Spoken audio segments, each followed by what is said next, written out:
Z-Friends, tahu nggak sih kehidupan seks yang biasa-biasa aja?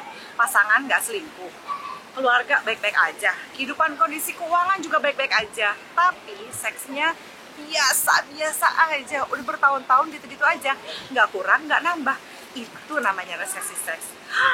Kayak apa sih resesi seks? Yuk dengerin Z-Tips Zoya Amirin kali ini.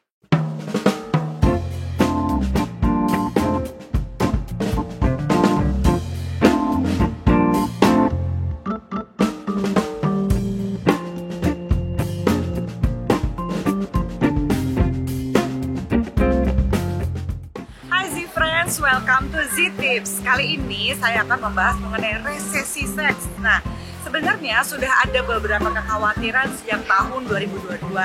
Mumpung ini di awal tahun 2023, saya mau sedikit, mungkin bukan mau menakut-nakuti ya Z-Friends, tapi mau memberikan pencerahan pada Z-Friends semua mengenai resesi seks.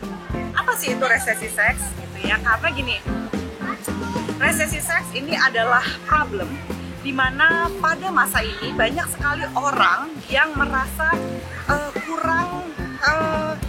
kehidupan seksnya tuh kurang banget terkoneksi, kurang banget merasa kok kurang enak ya, kok kurang sering ya, kok kurang, bukan cuma kurang sering, kurang enak, kok padahal ini biasa-biasa aja. Artinya dari dulu sampai sekarang kehidupan seks mereka tuh yang kayaknya oke-oke aja sih friends, tapi akhir-akhir ini banyak sekali orang yang merasakan kok jadi biasa-biasa aja sih rasa seksnya. Nah, ini adalah ciri-ciri dari resesi seks, dimana ketika orang merasakan padahal kehidupan seksnya mereka baik-baik aja, tapi gitu-gitu aja ya, nggak nambah, nggak juga berkurang, dan orang mulai merasakan kenapa ya jadi seperti ini aja. Nah, ini resesi seks seperti ini diakibatkan karena kurangnya keinginan orang untuk merasa lebih terkoneksi satu dengan yang lain. Ada banyak orang mulai melakukan faking orgasm ya, baik laki-laki ataupun perempuan. Faking orgasm itu artinya berpura-pura untuk orgasme.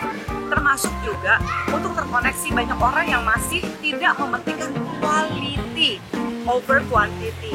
Kualitas dibandingkan kuantitas. Kualitas itu adalah saya mau melakukan ini bukan karena harus, bukan karena kewajiban, bukan karena saya menuntut ini dari kamu, tapi karena saya ingin mengekspresikan seksualitas saya buat kamu, karena saya ingin mengekspresikan cinta saya kepada kamu. Tapi kebanyakan orang yang mengalami resesi seks, ya ada banyak pasangan yang sudah menikah, saling mencintai. Saya tidak mau berbicara mengenai selingkuhan ya. Jadi ini adalah tidak ada selingkuhan juga, tapi kehidupan seksnya tuh flat sekali. Bahkan banyak orang yang cenderung tidak menginginkan seks lagi, tetap sama-sama, tidak selingkuh juga. Nah, kualitas-kualitas seperti ini kan berbahaya sekali menurut saya sih friends. Jadi gimana kalau kita mulai memperhatikan kualitas? Misalnya seperti apa sih Mbak Zoya yang namanya kualitas supaya tidak terjadi resesi seks dalam kehidupan pernikahan? Setiap dari Z-Friends, resesi seks itu biasanya dialami ketika sudah merasa kita cukup kok segini-segini aja, kurang, nggak mau ngomong lagi sama pasangan, bahkan tidak mau pergi berkonsultasi ya ke seksolog seperti saya karena ngerasa malu, ngapain sih cuma begini doang. Nah, hati-hati gitu. Jadi kalau supaya tidak terjadi resesi seks, cobalah untuk mengungkapkan hal-hal kecil-kecil yang membuat kalian saling mencintai, saling menghargai ya. Usahakan para pak suami ya, mungkin Anda pernah melakukan hal-hal atau kurang menghargai, mengapresiasi hal-hal kecil yang dilakukan oleh istri Anda, sehingga tanpa sadar istri Anda itu merasa kurang dihargai, kurang bahagia, kurang mencintai dirinya mereka juga gitu ya, dan tidak didukung oleh suaminya, sehingga ketika berhubungan seks mereka tidak merasa terkoneksi. Banyak ada beberapa oknum istri gitu ya yang merasa berhubungan sama suami itu karena ya kewajiban aja Mbak Zoya, daripada ntar saya gimana-gimana, saya kan punya kewajiban, saya udah nggak ngerasa kepengen lagi, bergairah lagi, terangsang lagi dan sebagainya, dan itu membuat mereka jadi bisa masuk ke dalam resesi seks. Demikian juga para laki-laki merasa ya udah deh gini-gini aja, tapi ya kadang-kadang masih mau mencari adventure, sebenarnya masih mau mencoba hal-hal baru, tapi takut dibilang aneh kamu, hiper kamu, ajaib kamu, dan itu juga tidak diinginkan oleh laki-laki. Jadi ada banyak laki-laki dan perempuan juga ngerasa kayaknya kita baik-baik aja deh, kita gini-gini aja juga udah oke kok Mbak Zoya. Nah, gini-gini ajanya ini saya agak-agak khawatir nih friends ya, jangan sampai gara-gara gini-gini aja terus ngerasa ya udah kita nggak usah nambah lagi, kita nggak usah oke lagi. Kehidupan seksi, friends, itu harusnya makin lama itu makin enak, bukan makin banyak, bukan makin kurang, tapi makin enak ya. Ini tolong digarisbawahi ya, makin enak. Makin enak itu tidak selalu harus, wah gayanya harus spektakuler terus, gayanya harus heboh terus, harus bisa helikopter, harus bisa gaya laba-laba, harus bisa kontrol ke sana kemari, bukan itu. Tapi koneksi. Saya melakukan hubungan seks karena saya mencintai kamu. Saya mau melakukan hubungan seks bukan hanya buat bikin anak, tapi juga mau bikin kamu enak. Iya betul. Saya juga mau berhubungan seks karena saya mau terkoneksi dengan kamu. Ya, kita nggak mau lah mengalami resesi seks. Kita nggak selingkuh, ya pasangan juga nggak selingkuh.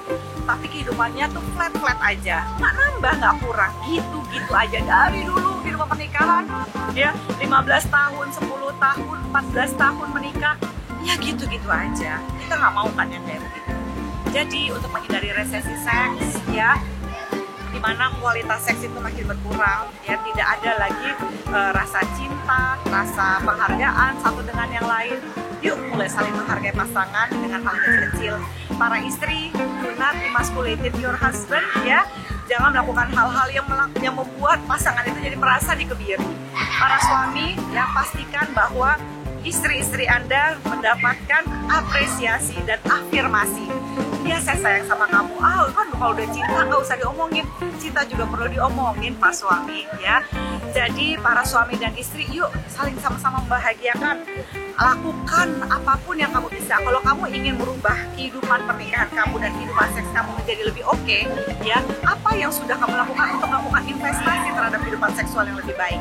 Kalau kamu belum melakukan apa-apa, jangan langsung salahin pasangan. Nuduh kamu sih, wah itu nggak boleh banget sih, friends. No.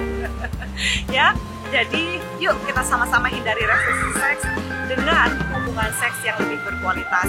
Sekali lagi, sesama pasangan, yuk jangan melakukan hal-hal yang merendahkan, menghina pasangan, ya. Tapi kita memastikan bahwa kita bercinta dengan penuh kesadaran bahwa it take love to make love, perlu cinta untuk bisa bercinta. Yuk kita sama-sama memperbaiki diri seks. Sampai ketemu lagi di Z-Tips berikutnya bersama saya, Zoya Andi.